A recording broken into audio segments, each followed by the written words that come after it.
AAA shows gas prices are slightly down from last week, with the national average at $4.39 a gallon and California at $6.06 a gallon. Prices have fallen amid reports of peace talks with Iran, but experts warn they could climb back up again if negotiations remain stalled. For now, drivers are still paying well above pre-war levels.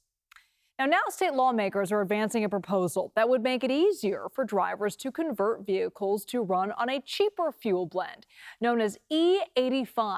Supporters say it can save a little money, while critics question whether the trade-offs are worth it. Kenny Choi explains.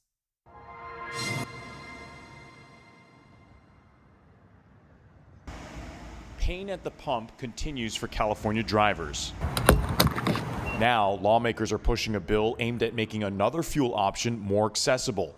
AB 2046, also known as the Access to Affordable Gas Act, would make it easier to install conversion kits that allow traditional gasoline-powered vehicles to run on E85. Raina Buckner drives a vehicle with a factory built-in flex fuel system.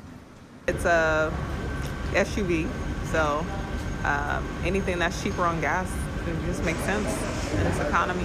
The difference in price at gas stations is hard to ignore. So what exactly is E85? It's a fuel blend mostly produced from corn. Aaron Smith is a UC Berkeley economist who studies fuel markets and energy policy.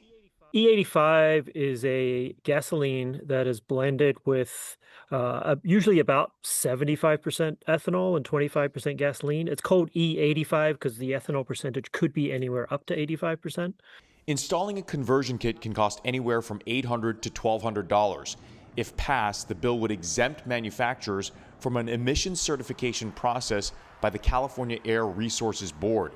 But experts say drivers should also factor in the efficiency of the E85 fuel. Is it inferior? It gets less gas mileage, so you'll get 20 to 30% fewer miles per gallon if you're running on E85 than if you're running just on regular gasoline, which has 10% ethanol in it. I would say that the majority of people probably don't even know what E85 is. Chris Sullivan runs a smog shop in San Francisco. Experts say when the price of regular gas spikes, E85 can end up being the better deal. When I see on the side of the road and I'm passing gas stations, it looks like it's a lot cheaper. Sullivan hasn't had a customer ask about E85 yet, but that could change if lawmakers legalize simple aftermarket conversions. For now, Buckner is saving some cash.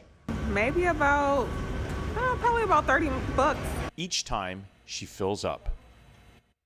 Now, California is the only state that prohibits installing E85 conversion kits without state emission certification. The bill now heads to the state Senate and needs the governor's signature before becoming law.